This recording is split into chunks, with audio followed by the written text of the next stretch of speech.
The evening began with warmth and easy laughter around the dinner table. The air felt light, filled with casual conversations and familiar faces. My wife sat beside me, radiant in her simple yet graceful outfit, a glow about her that seemed to capture everyone's attention. Among the guests were her longtime friends, many of whom I already knew. But that night, one presence stood out, a man I hadn't seen in years. She had once mentioned him in passing, someone who used to admire her long before I came into her life.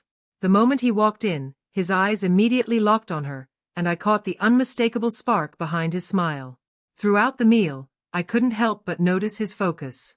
His humor seemed directed at her, his stories crafted to place her at the center. He leaned closer than necessary, asking questions as though no one else existed in the room. It was subtle yet impossible to miss. His old feelings hadn't faded, and now he seemed eager to test if they could resurface.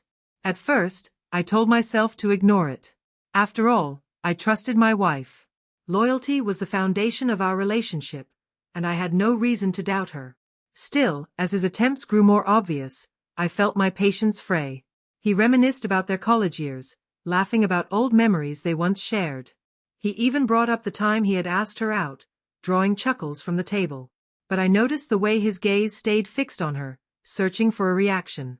She smiled politely but kept her hand resting on mine, a small gesture, yet powerful enough to speak volumes. Still, a knot twisted in my stomach.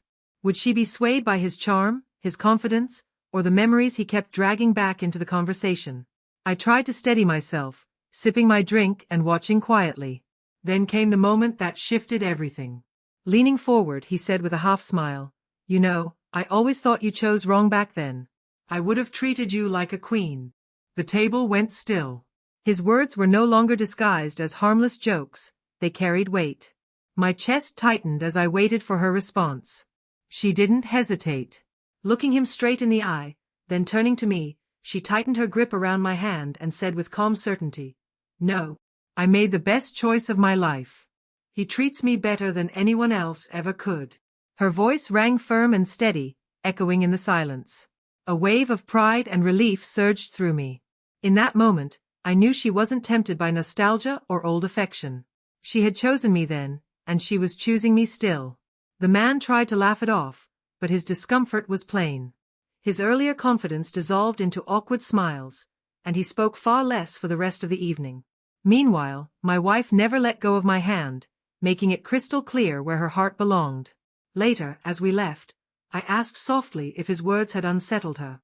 She smiled, shook her head, and said, "He's stuck in the past. I'm here in the present, with you. That's all that matters." Her reassurance soothed every doubt that had crept into me.